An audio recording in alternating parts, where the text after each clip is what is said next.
Welcome, impactful parents. Today, we're going to be talking about teen depression and what parents can do to prevent, help, and motivate their adolescent. Hello, my name is Kristina Campos, and I'm founder of The Impactful Parent. And I help parents of school age children who want to be one step ahead of their kids to turn their chaos into connection with their adolescent. I'm a mom of four, a teacher that's taught every grade from preschool through high school. And today I help moms and dads like yourself to navigate that exhausting, confusing, frustrating, but rewarding world of parenting. So, welcome to the Impactful Parent. And today I have a special guest. His name is Dr. Will Dobud. And Dr. Will Dobud and Nevin Harper wrote a book recently on the anxiety, depression, self harm, and teen suicide that is rising sharply right now in today's world. And youth mental health issues have increased over 60% in the past decade. So, their new book, which is called Kids These Days, it reveals why kids today are struggling and what adults really need to do differently to help our next generation out. This research based guide delivers practical strategies for building resilience and connection and autonomy for your kids. So I am so happy to have one of the authors here on the stage with us today to show us and give us some tips for helping our adolescents. So, welcome to the stage today.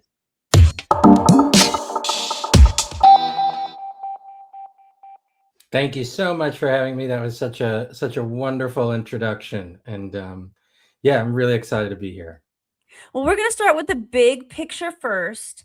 Why is this happening? Which we kind of just so we can just get on the same page because we got a lot of really big things I want to talk about today to really help parents who are going through this, including, I will say, even myself. I have 4 children myself. One of them at one point I was Mhm. terrified. So I know what it's like to be a parent on the other side of this. And I just want to get us started, same page. What's going on in your opinion? Sure. So that is a big question, and it's a tricky question depending on who you ask. If you ask people who have written bestsellers in the last few years, it'll just be social media. If you ask people in the early 2000s, it would be violent video games. If you've asked, you know, what was going on in the 1980s, it might have been increased divorce rates. The Cold War was really scary. It could be environmental factors. So depending on who you ask, you're going to get a different answer. Now, the part that is really tricky about this is we also count mental health more than we ever have before. So sometimes when we see increased rates, we can also think what percentage of a population was counted. If you counted more people, you're going to get more numbers. So that part starts happening. The part that really concerned Nevin and I was looking at particular at self-harm or emergency room visits. When you and I were kids, kids went to the emergency room for a broken arm. And today we see less of that and more of emergency room visits for self-harm.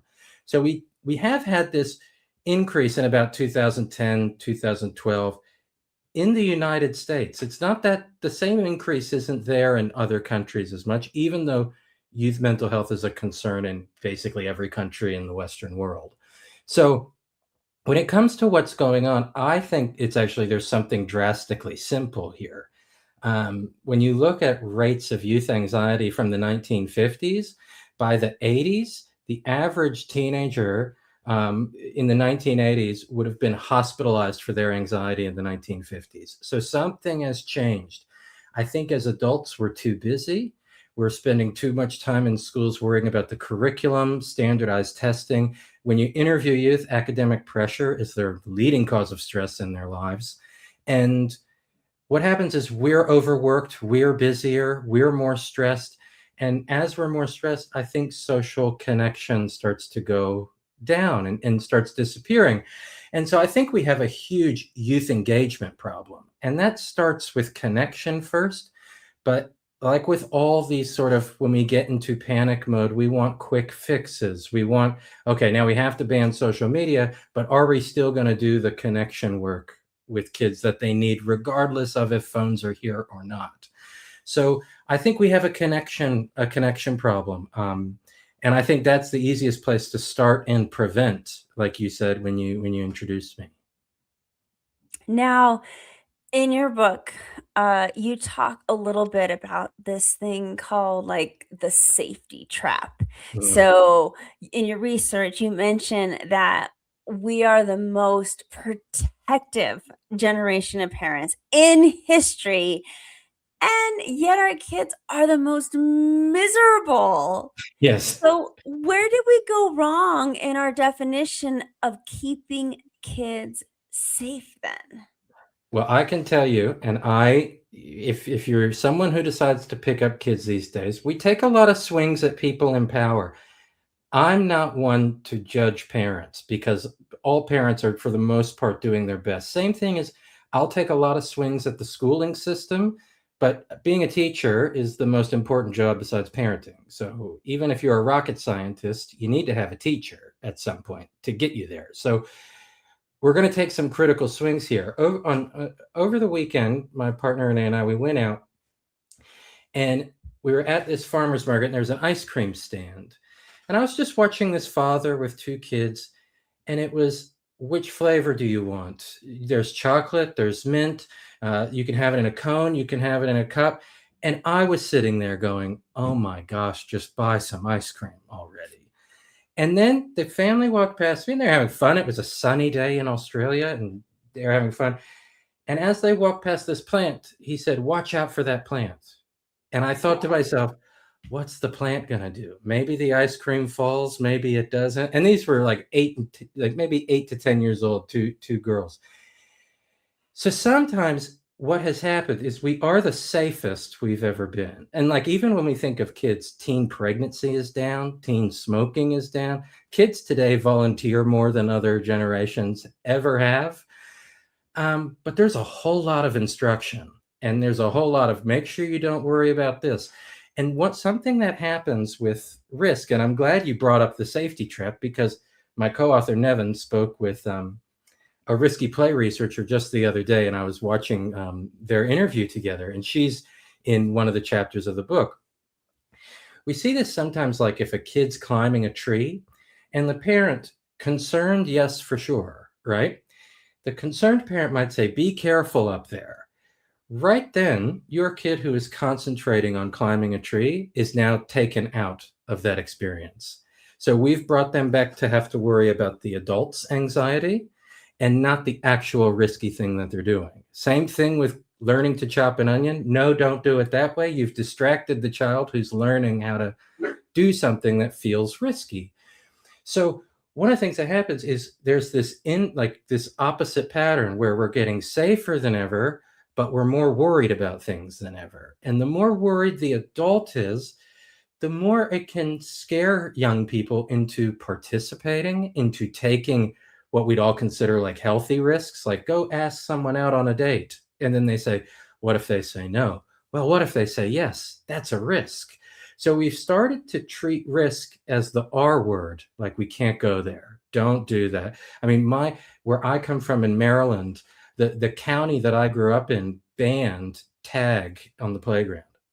Now, name me first off an educator on planet Earth who said, I went to college, learned how to be a teacher, practiced, got mentors, and then I got a job at a school, and I can't wait to police tag. So we're kind of almost like having so much risk, worry that it's like the world is so safe. There's no risk anymore to do something to get to. So I think what that does for a lot of young people is it turns the world into something that's too scary, that I'll never be able to handle this.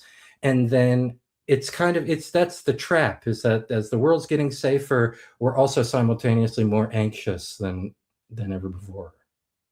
And I think it's a struggle for many of us parents that grew up in Generation X, right? Where we had all the freedom in the whole world. And I don't know if we're overcompensating for that because we were very little supervised in that generation, or what's going on. But it definitely seems to contribute to a lot of what is happening. And what I like about your book is it addresses a lot of these different kinds of issues so that we can figure out what's going on with our own particular kids, since it could be a variety of different things. Mhm. And on the other side of this is this resilience gap that you guys also talk about, where again, we're trying to get our kids to be more resilient. And that means letting them go and let them be free, letting them try these new things, even if it scares us. But you Mhm. argue that struggle is actually a requirement for growth. So that's really important. But for a parent watching their teen spiral Mhm. into depression, how do we distinguish as a parent between this healthy struggle that we want them to have because it's about experiencing life and we're trying not to overprotect them, versus this could be actually really dangerous Mhm. suffering? Yeah. I mean, that's the kind of the risk we took at poking fun at some things, is that for many parents, none of this is fun. And the truth is, most parents actually, especially when your child's really young, you do a wonderful job at this. Most parents, when your baby is learning to walk, you're totally comfortable with your kid falling over. You know it's part of the journey. What you can do is make sure that the environment around them, you've blocked off the stairs, you've blocked off the sharp edges on desks, and then you set up a world worth falling down in. And so the truth is, when it comes to, if you, and as a researcher, I've interviewed a lot of young people who have been to therapy, right? And when you talk to young people, and I'm going to be really generalizing here, the most common thread of what works is a real human being on the other side of the office, a person who treated me like a human, a person who I knew would go the extra mile for me, a person where it felt real. I've said this a few times recently. Like when you see your school teacher at a grocery store, it really freaks you out because you're like, why is this person? That's because you see the teacher as this archetype of a teacher. They never leave the blackboard, surely. They never go home, have to cook dinner. So kids need to see the real us. And when they see the real us, they'll open up to us. So one of the hard parts is, and this is a paradox when things are going really, really hard. And I'm not saying don't seek professional help, do what feels right. You know your child better than I do.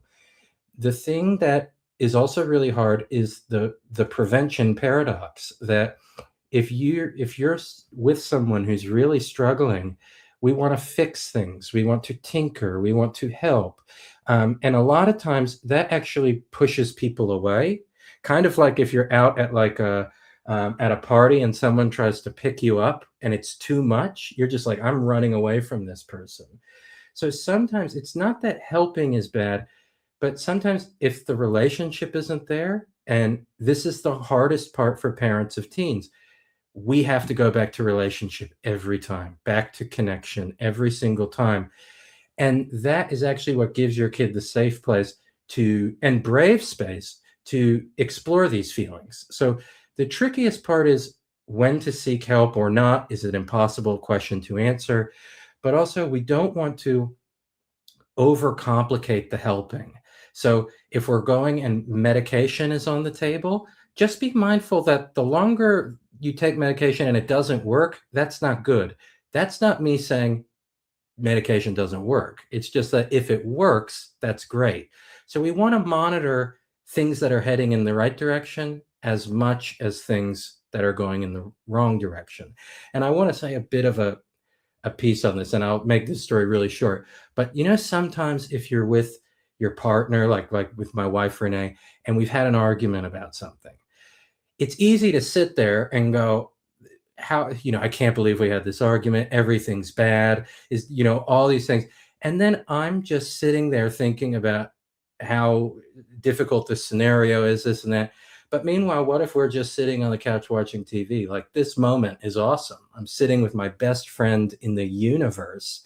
And even though we had an argument, I would take that any day. So it changes my focus to, okay, let's reconnect. let's connect again, and we can deal with the problem later as well.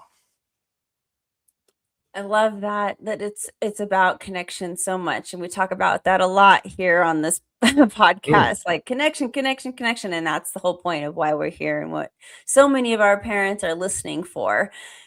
And so I want to now go into a deeper dive on strategies for a depressed teen for those parents who are listening.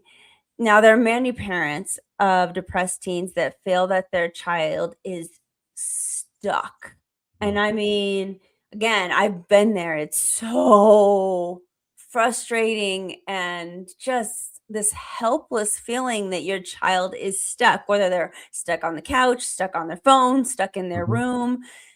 But how can we nurture or this adventure-based principles that you talk about in your book to be applied at home so that this kid who refuses to leave the house will actually get up? Because again, I've been in that position, and your book talks a lot about the importance of nature and adventure based getting out there, things to do, which I think a lot of parents know. Like if you're in this position, you know that you need to try to get your kid up and moving and out of the house and of course off of their bed.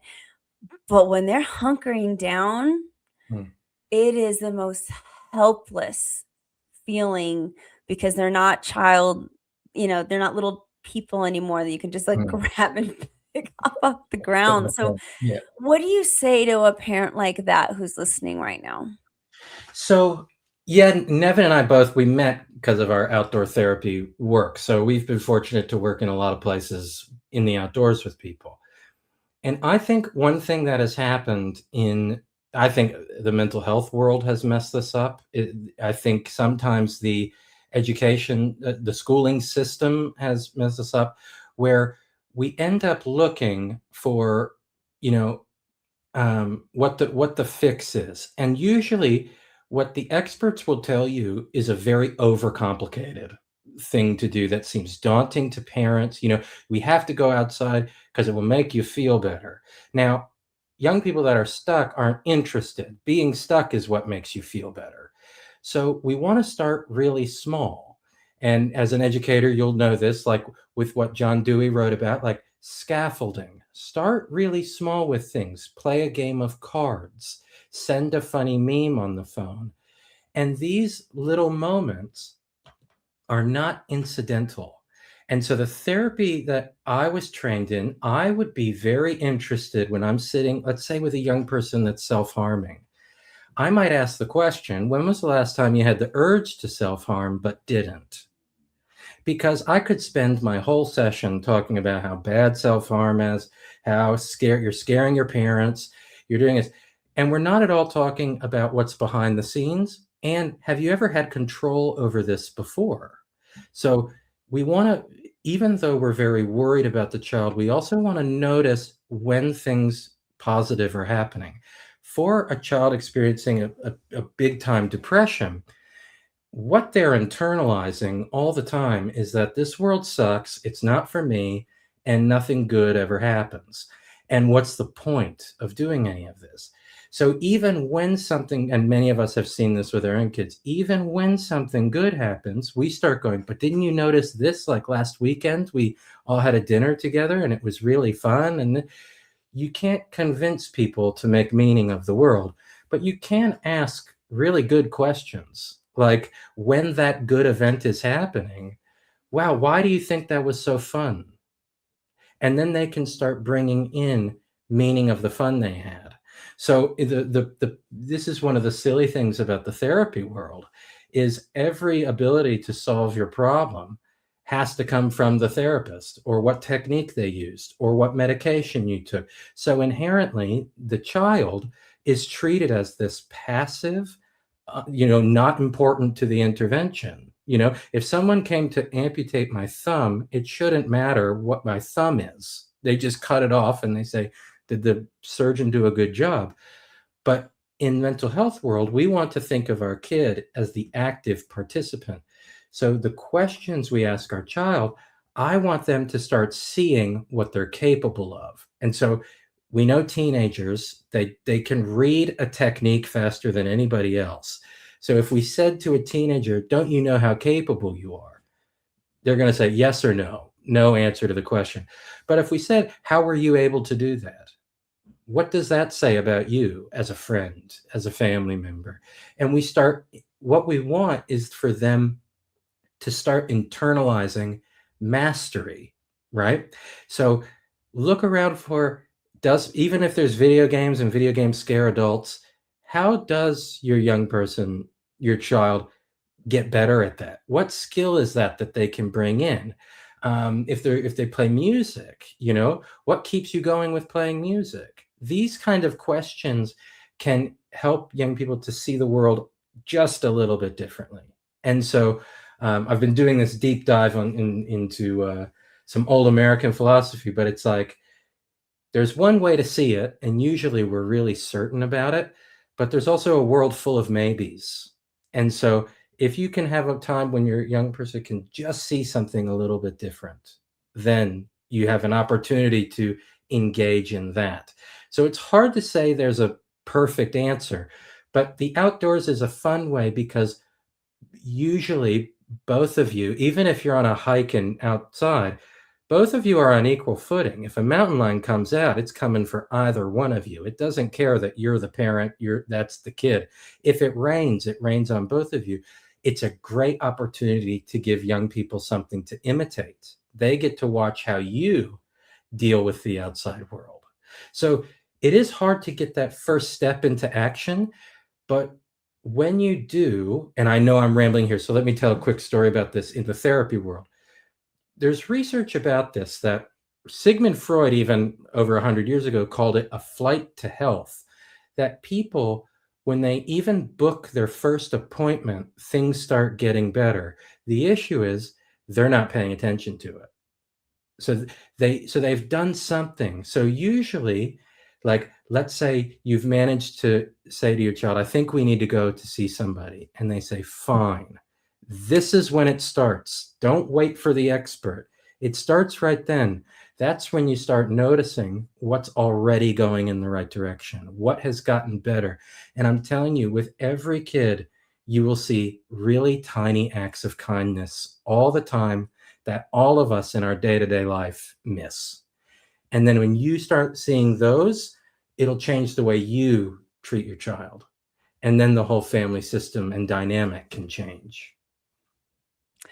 When my child was in this really, really bad place, we tried talk therapy, of course, Yeah. and went to several different talk therapists. And finally, I came to a point where I felt like I had to move beyond talk therapy because it just obviously wasn't working. That traditional office based therapy, I felt like for my child personally, it was an interrogation to my Yeah. teenager instead of something that was helpful. So I also believe that moving the conversation outdoors or into an activity changes that neurobiology of how a teen processes their emotions because Mm. I mean, just from personal experience, it worked for my kid, and I'm Mm. not saying it's gonna work for every kid, but it worked for mine, so I will, of course, wanna at least talk about that for a second. Sure. The type of therapy that my child ended up doing was called Gestalt, Hmm. and it's with horses and things, but, Cool. for anybody who's interested, I suppose they can go and Google that and look more into it. But for this conversation, I wanna know, tell me more about that. Why is it that there's such a huge difference between that talk therapy session and actually moving your body while you're talking at the same time? Because it's like night and day. You wouldn't think so, but it is. So it's interesting when people are surveyed, just like the average adult, who was the best portrayal of a therapist you've ever seen in a movie? Most people will say Robin Williams in Good Will Hunting, I was right? gonna say right away, that's the first thing that came to my head. What's the cover of that movie? a therapist and their client sitting on a park bench in Boston, right? And everybody forgets that Robin Williams strangles Matt Damon in that movie, which is also hilarious, right? So what's interesting though is if you think of therapy, you the if you go back to the days of Sigmund Freud, right? By the way, every New Yorker cartoon about therapy is a picture of Freud doing something, with a silly joke on it. So everyone knows what boring therapy is supposed to look like. And I'm not calling Freud boring. But if you and I walked around, let's say like New York City, and we went up to every therapist's office and we looked through the keyhole, we could not discern any difference of what therapy looks like for the past like 80 years, right? So all we've done is come up with new ways of talking. So everything, and this is a bit of our argument about how we talk about kids, everything is from the neck up and in between the ears. So that means your therapist isn't talking to you about how often you exercise, your gut health, how much vitamin D do you have, do you live next to clean drinking water? Like all of these things that are really important, and a lot of that's out of our control too. But so therapy has become, and I think in many ways it started as this sort of real meaning making thing. It's become a series of techniques. And what happens with that is it stays the same. Nothing changes. So you're actually starting the process from a very limited opportunity. So it's no wonder therapy training takes longer. It's more expensive than ever before. In the United States, after you get your degree, you've got to do all these ridiculous pre-licensed hours. So the worker is kept back to fit into this system. Meanwhile, more people access therapy, but the truth is they go and they have the same experience that you had. They go, it was fine, nothing happened. The most common number of sessions anybody ever goes to is one. They walk in the door and they go, not for me, and they leave. So we're actually missing something that, and I'm going to sound like a real weirdo here, but like we're missing something that skeptics and tarot card readers and maybe even religious leaders understand. The person has to show up and get something. So like you show up and you feel like, oh my gosh, like I just did yoga with a guru. This is unbelievable. And then, that gets creepy later down the line with cults and things, but there has to be some euphoria that you leave with. So right off the bat, we all know if you're stressed before a job interview, go for a walk. You're stressed before an exam, go outside and go for a walk. Sit and stare at a waterfall. It's really good for nature restoration. All of these possibilities are out there, but we confine it to the room. And you'll know this is also a funny, snarky comment. You'll know therapists secretly all really care about nature because they bring in pictures of nature. They bring in plants into the office where we could really just make it a little nicer and just go outside. But the way we're trained is so rigid that we're, again, and scared of risk. What if something happens? What about confidentiality? It's like, I don't walk around with a badge that says therapist. Like it looks like two people on a park. If anything, it's more invisible, the therapy is. So there's an interesting thing of why can't we change? Why has this system remained so rigid? So for children, at least nowadays, we're seeing a rise in play therapy. Yes, especially with veterans, people living with disabilities. We're seeing the rise in equine assisted with horses. We're seeing a rise of surfing. In aged care facilities, a lot of horticulture and gardening. We're seeing a lot of these things. But when it comes to youth mental health, it states that this has to be treated like a medical problem. It has to be in an office with an assessment. And so that actually is a very limited version of this. So for how progressive we think this field is, it's actually very conservative in protecting everything. And that way, when we work at a clinic, let's say, and we're seen walking down the street with a client, we're viewed as like radical. But the truth is, like, what's radical about this? Nothing. Or throwing a ball, or like anything that we can bring into. So the young person goes, this is a cool experience. And it's not just about fixing me. for parents who are in this really bad situation and they're just so worried and they're like grasping at straws because again, I've been Yeah. there.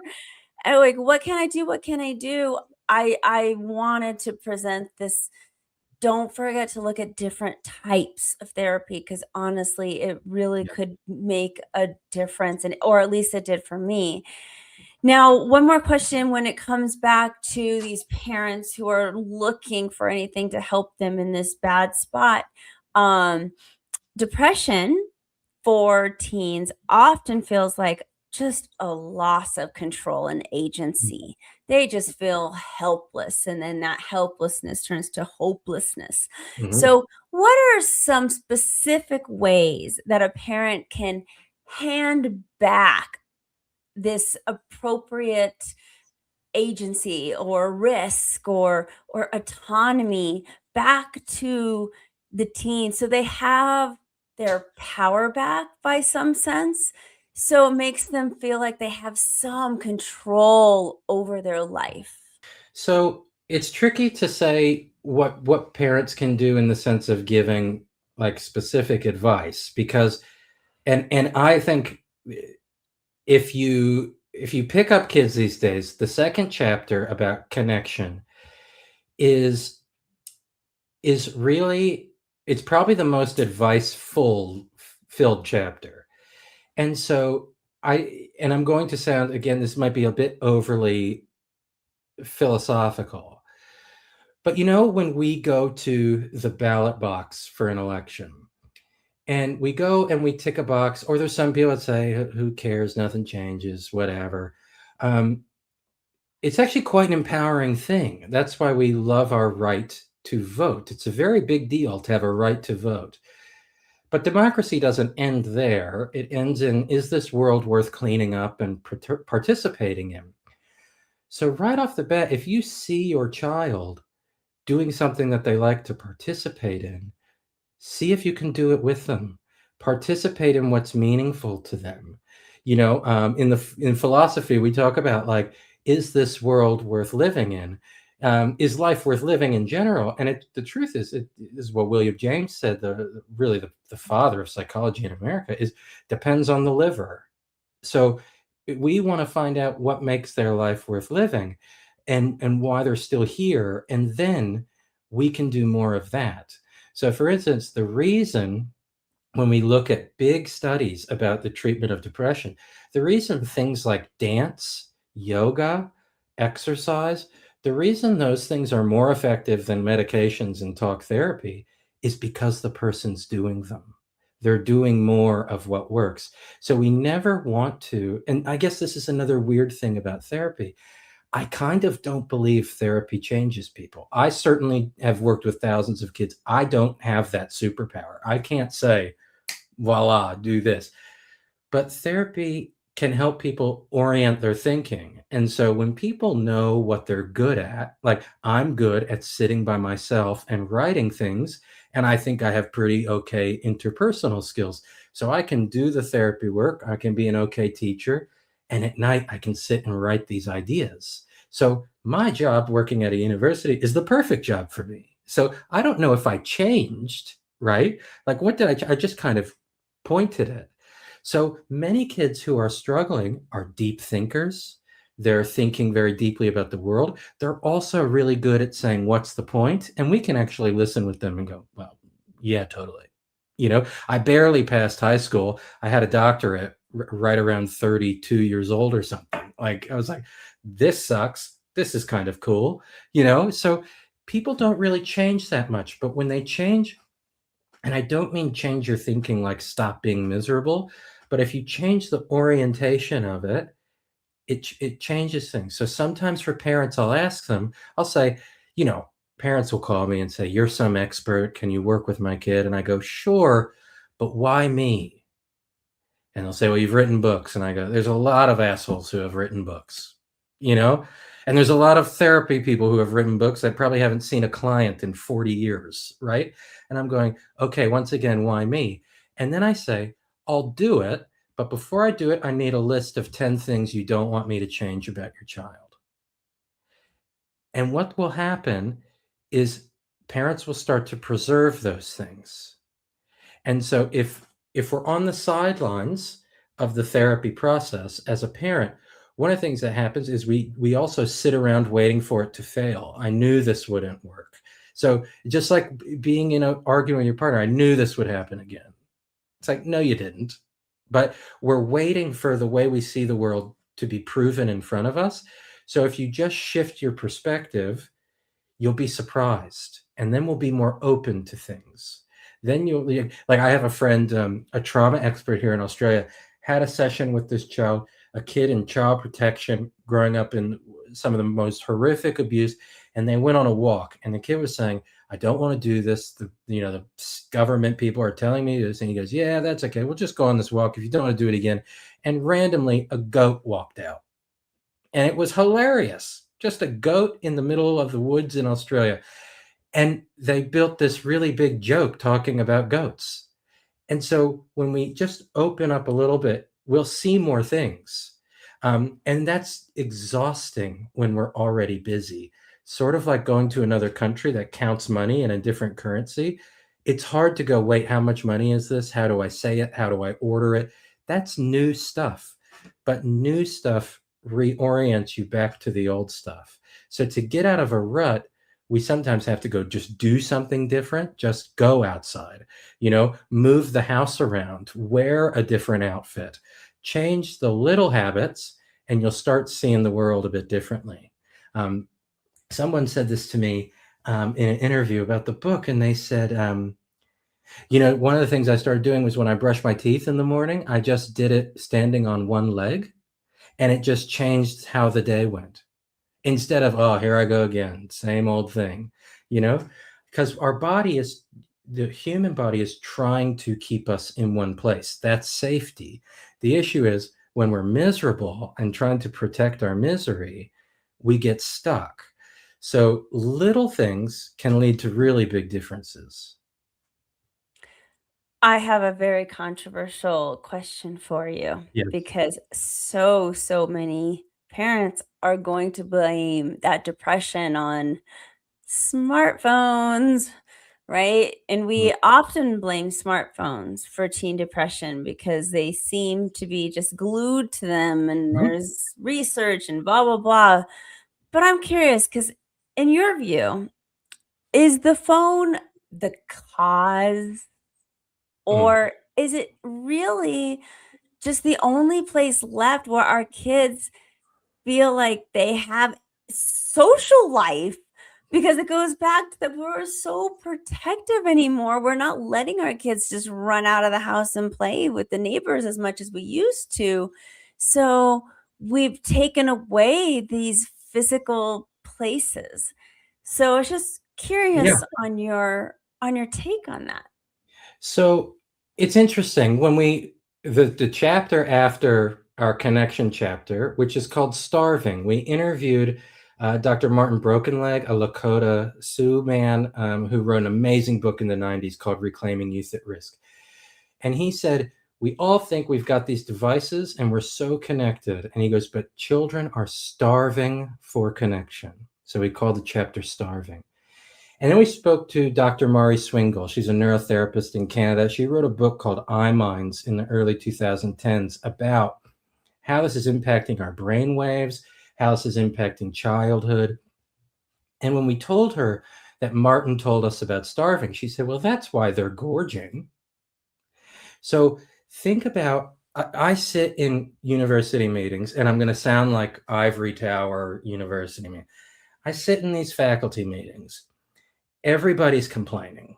Everybody's saying, why don't they give us more money to help with our teaching? They used to pay for conferences. They don't pay for conferences, this and that. And my immediate reaction is just, oh my gosh. Like, the problem isn't this. It's that this is way cooler than what we've given kids. And the problem is and I'm going to give a historical perspective because I think it's important. We stop kids going outside because it's a risk. We're like stranger danger. Remember, putting one missing child on 50,000 milk cartons scared the shit out of parents so much that we see the rates of kids walking to school. but you've handed them every stranger on planet Earth. You've handed them nudie magazines and all the things that our parents tried to protect us from, but we had to sneak, right? So there's a problem with that. There's a big time issue with that. The issue is how this narrative has changed. And we've seen this before, where we say, you know, we have to ban this in schools and the tech companies are hurting our kids. So the billionaires and the owners of these tech companies can do whatever they want, but we just have to screw over the kids. So it's a funny angle in the way that we think about kids. But I want to assure parents that, like, even though, like, yeah, social media brings out the worst in a lot of us, for sure, that sucks. But it's not simply just removing it. So one thing I said, in Australia, we've had a federal government ban. No kid can use social media before they're 16 now.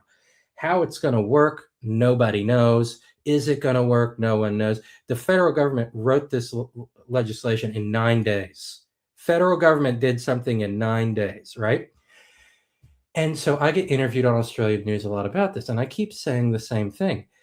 If tomorrow we all woke up and the phones were banned and no elves came and scurried through our houses and stole all our phones, what are we all going to do next? That's the funny part of this story, is you still have to parent, you still have to adult, you still have to build relationships. You're going to have to talk to your kids. You're going to have to, if you want your kid to play, you have to teach them how to play at a young age. But we're simultaneously so scared of kids roughhousing that no wonder they're not going outside. They're sitting at home all the time. So I see it as sort of a, oh my gosh, look at this thing. If only this thing was gone, every classroom on earth would be amazing. Now imagine if we banned doodling in classrooms. Like, there was no utopia of school. For many kids like myself, I went to school with no phone. School sucked, right? What did I do? I skipped class. I learned about marijuana at a really young age. I was a good musician. I would go and play music. Like, music has opened more doors in my life than, and maybe reading Thoreau, than anything else I learned in a classroom. So we're thinking about this the wrong way.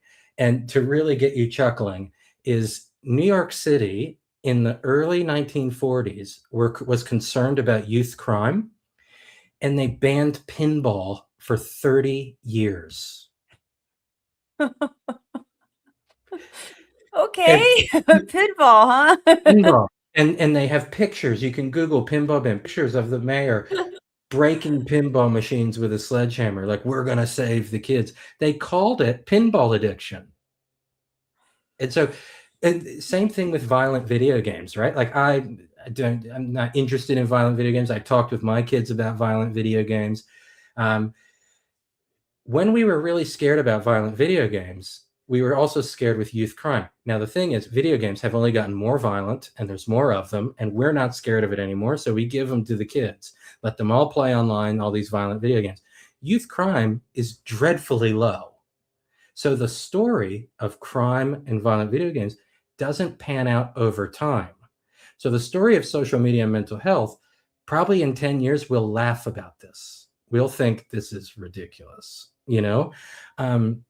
In the early 1800s, people were scared of the kaleidoscope because people were distracted looking into a kaleidoscope.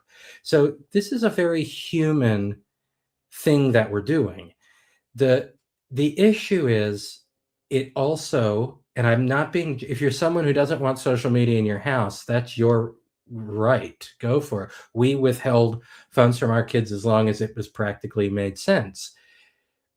So I just think no parent on earth, and I'm going to sound a bit like Thoreau here, no parent on planet Earth says, I just want more government in my parenting.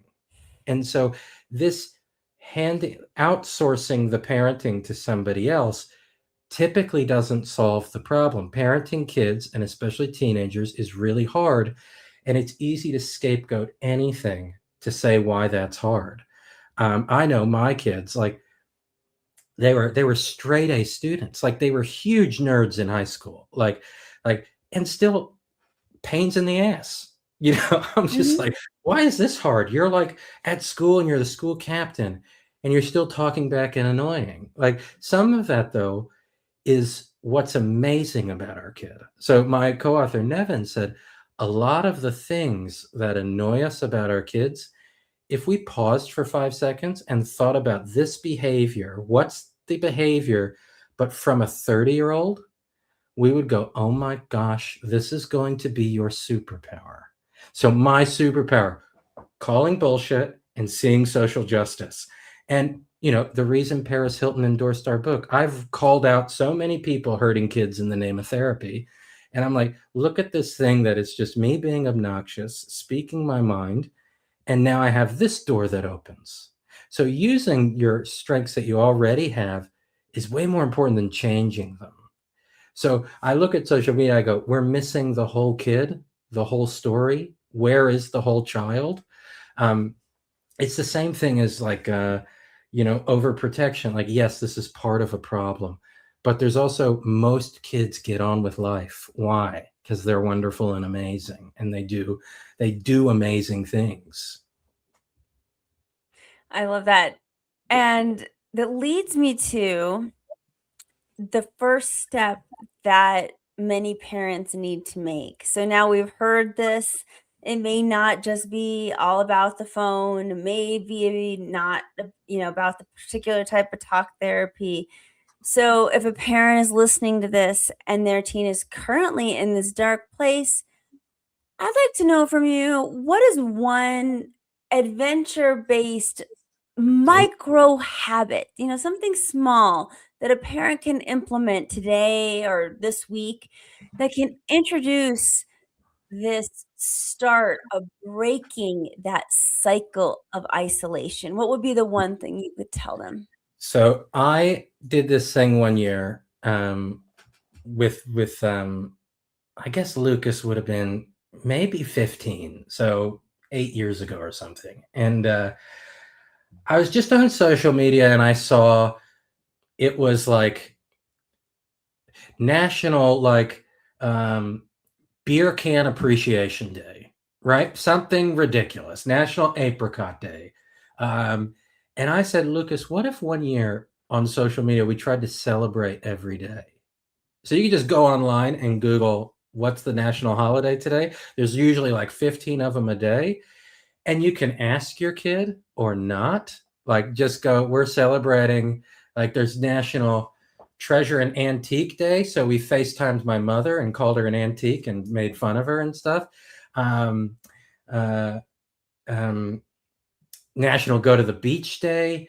Um, national like, don't do this one with your kids if they're too old, but like Naked Gardening Day. There's all these stupid things that you can play around with. Marching band day. So every day Lucas and I got together after school and we came up with, how do we do this for 30 seconds, right? Or if it was like there's like National Hug a Texas Chef Day. So while they were at school, I cooked a brisket.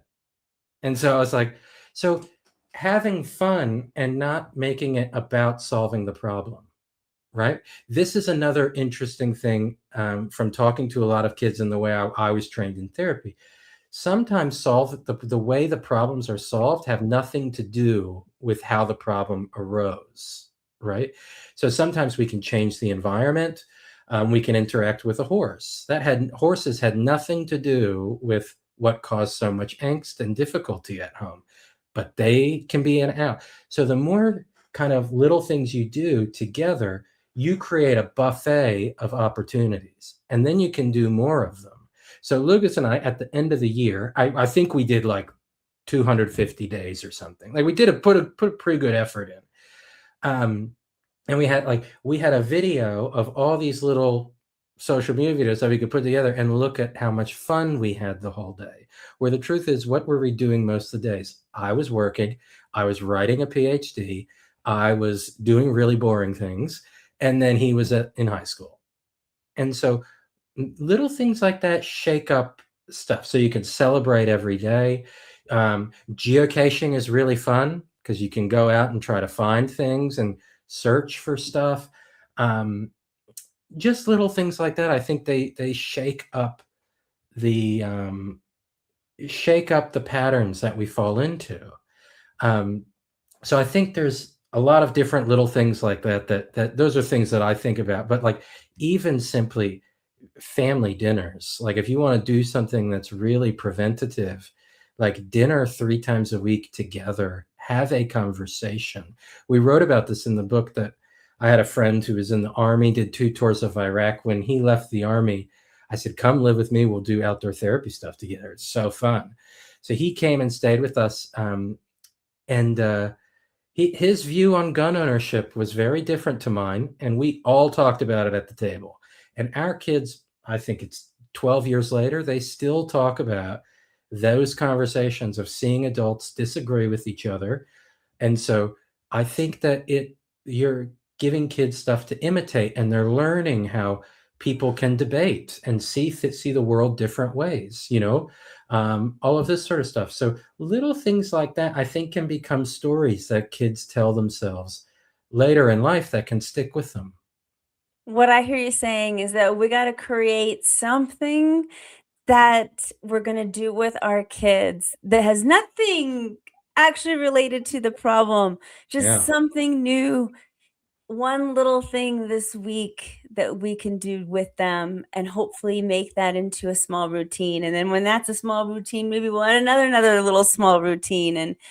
And through those time periods when we're just spending our time with our kids, unrelated to the problem, again, just spending time with them, slowly and slowly we start chipping Yeah. over at that gap that we need of that connection that we're looking for. Yeah, you're allowed to give yourself problem-free time. You can have that permission to have some, like, even for us as parents, I know for me, as someone who's like, I love being around a lot of people. I'm good at performing, playing music. I'm good at doing expedition work with kids. When that's over, I have to tell my family I need a break. Like, I want to be around you all, but I'm exhausted and I won't be my best self. So I can give myself permission to take a break.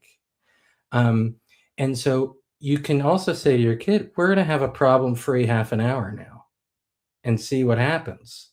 Yep, I want to hear about your problems. I don't want to undermine them, but for a half hour, we're going to go do this, Mhm. And I'm telling you, there are things in there for instance, celebrating every day. I'm not saying this is any panacea. It was a silly thing that we did, but like things like celebrating every day, there are so many that are about a flavor of ice cream. And then the two of you or the whole family, you're going out to go find ice cream, you know?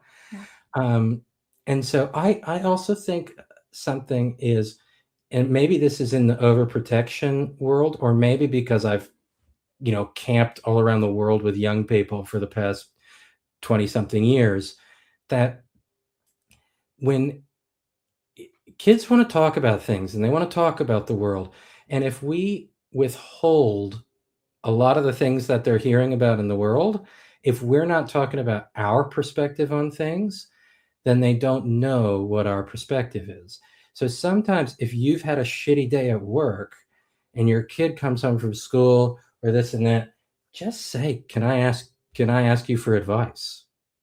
They'll be like, what, you're supposed to give me advice. So you're turning things around all the time. So young people want to participate and they want to feel like a crew, not just a passenger in this journey. And so we can also be a little bit more real with kids. And this is not, I'm not trying to be like superhero dad here, but it's really funny because if kids have friends over from a really young age, our house was really fun. Renee's an amazing cook. Um, we always had dinner together. I'm pretty young and stupid and obnoxious and loud and goofy and swear and all these things that are naughty behaviors, that a lot of the kids' friends thought that we were like radical parents, you know? But the truth is we just spent time with kids and we were silly and stupid and our banter back and forth was funny, you know? Like I'd do something silly and my wife would say, well, they really hand out doctorates to anybody these days. And the kids are like, oh my gosh, these. So the way we interact is also really important. Um, And so, like, sometimes I see this at school. Sometimes I go into the school, like the teacher's room, and I'm like, why is this place so boring? I was like, surely something happened today. Is there a pulse check here?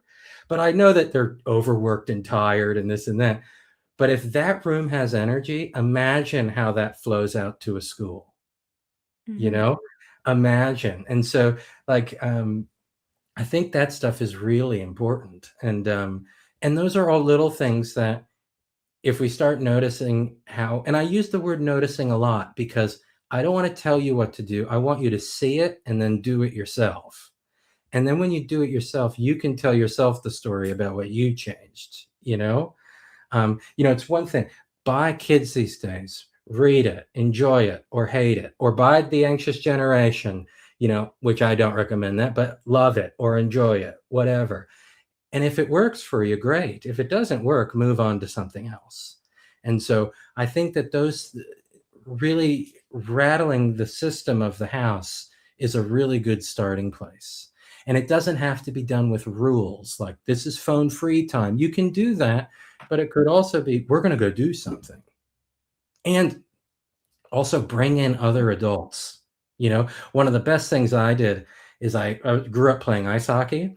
And when I moved to Australia, I only spent I would go to the ice rink and I was only working with therapy people, right?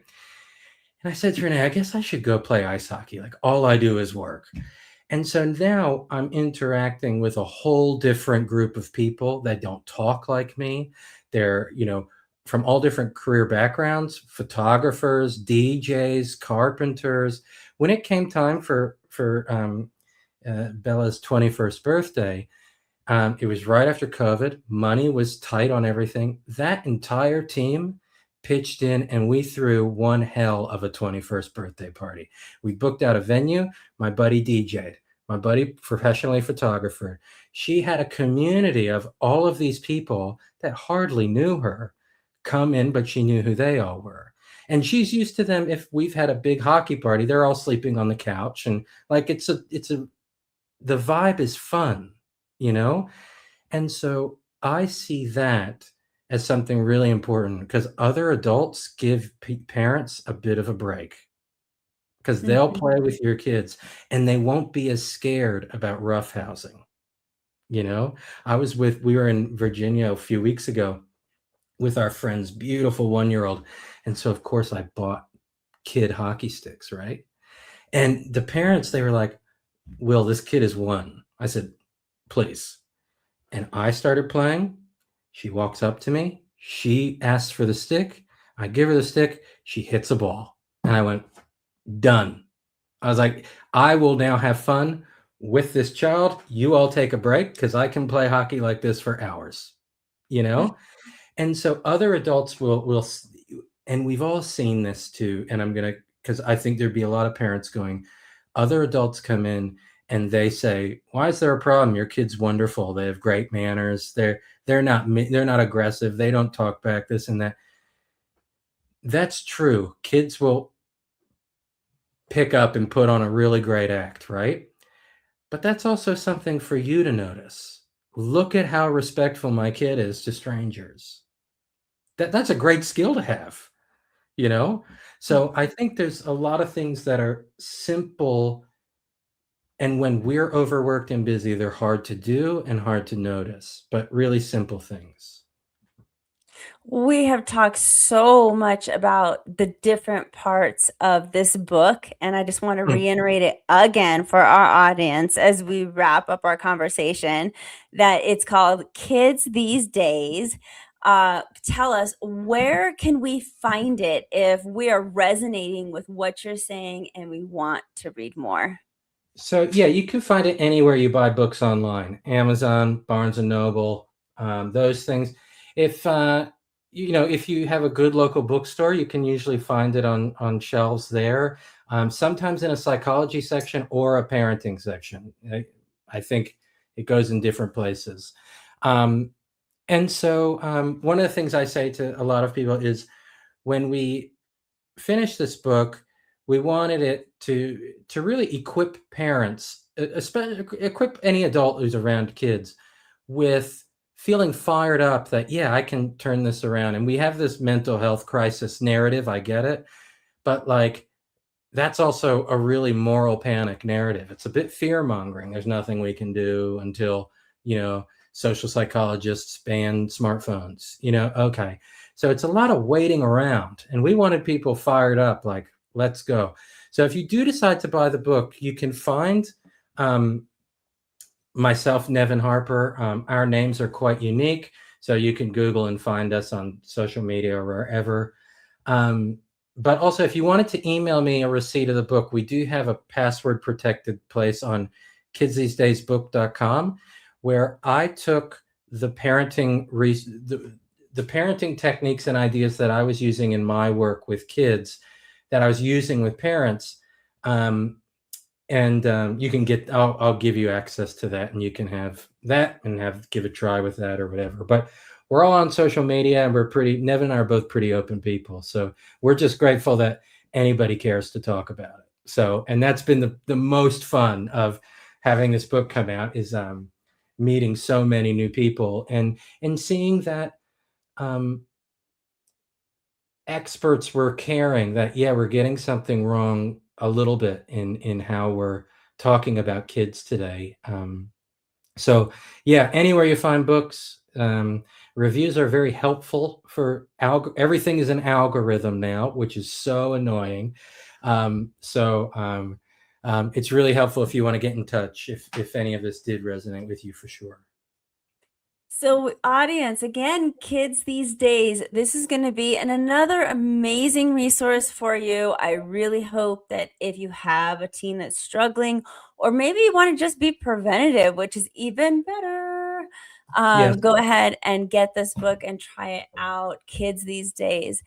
One last question for you, as you are on the Impactful Parent podcast. Mhm. And so I'd like to see, what's your impactful parent advice in this topic? So my question is that if you, as an impactful parent, had to take a struggling teen and their parent into the woods for, let's say, 48 hours just to reset their relationship, something that they can do, kind of drastic, but not really, definitely doable. What is the very first task that you would give this impactful parent to do together? Okay, avoid too much instruction. So it's okay for things to mess up, right? So, if you're setting up a tent, let's say you're doing this for 48 hours, right? Let the kid make mistakes with this. They will usually figure it out. And usually, if you wait, people will ask for help. Asking for help is a really good skill as well.